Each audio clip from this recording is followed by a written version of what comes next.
Hello everyone, I am Rodimus2099 and today I'm talking about Captain Marvel. I gotta admit, this is my fully unbiased opinion. This is my opinion. No one has influenced it in any way. That's including people such as Marvel and other people. Including Disney and other writers have not really changed my mind on it. I always was going in very, alright, I've read the comics about Captain Marvel. It's not going to be exact, but it'll be somehow good.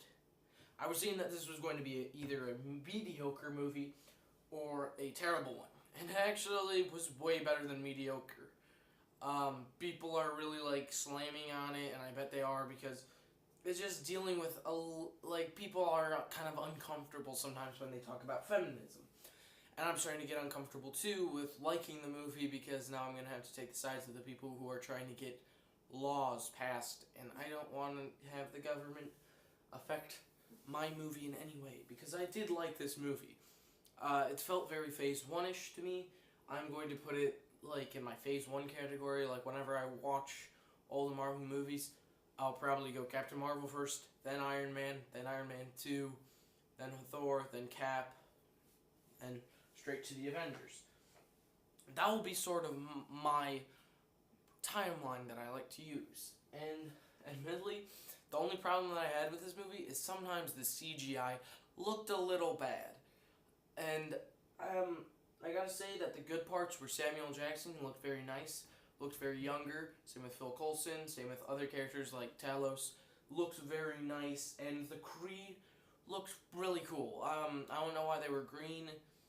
I kind of would have preferred if they were blue or something, but then again, you can consider that green and yellow make blue. I mean, not green and yellow make blue. Blue and yellow, I know my colors, which is the Nova, and the Kree is their enemy, and so the Kree are green, Nova are blue.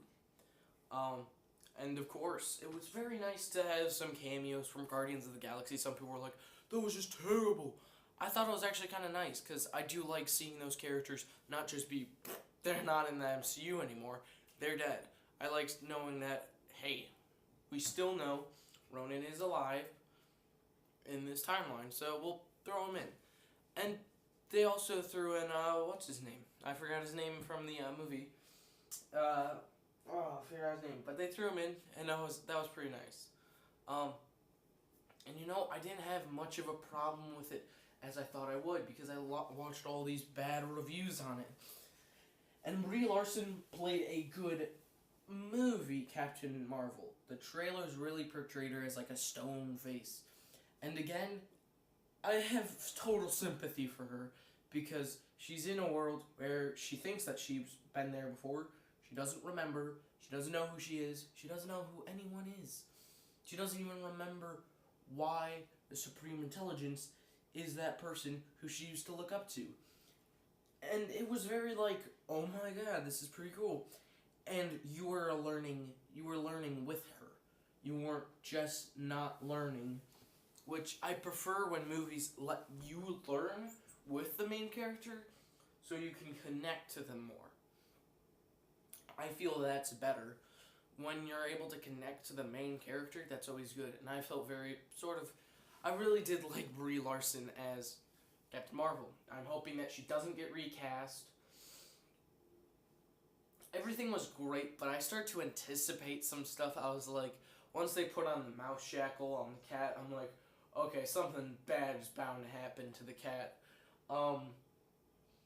And, it really felt very X-Files just to me, which probably is holding me in, is grabbing me around and just hugging me so warm, because if you don't know, I'm a big fan of the X-Files. I've been a fan ever since they came out. My parents were like, we can't let him watch this. And my dad was like that, and then my mom was like, okay, we need to let him watch this. So whenever my dad wasn't there, I'd watch it with my mom. And that really got my affection for horror and science and fiction.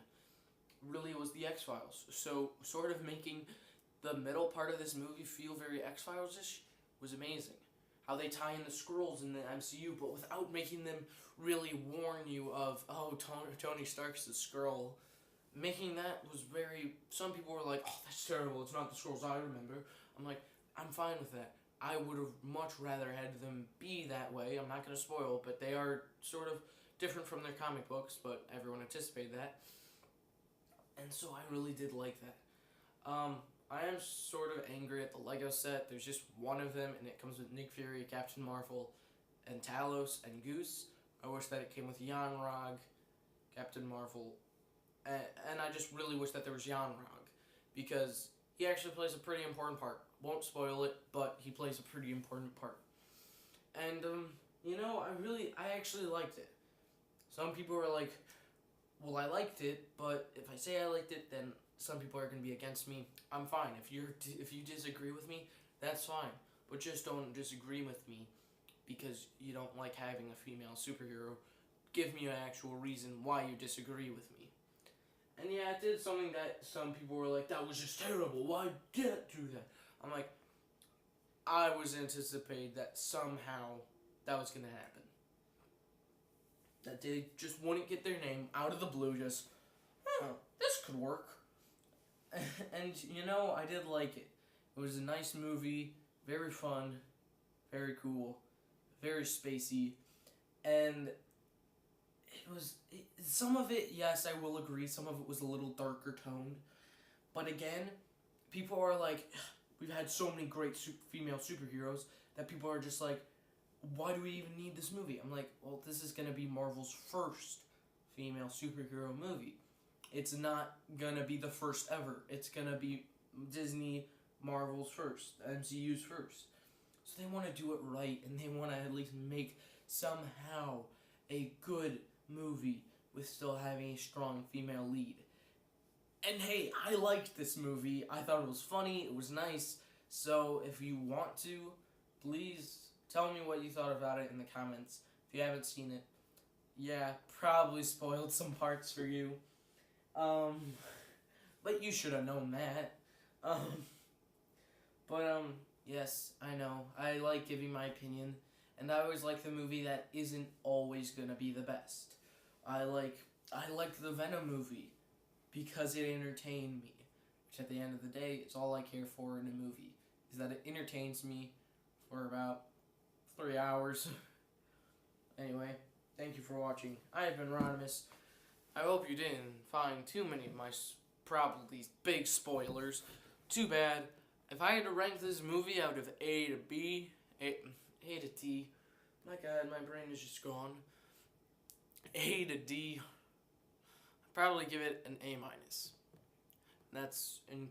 And I probably have to say that it was probably somewhere in my top 20 list of favorite superhero movies, which will be coming out sometime this week.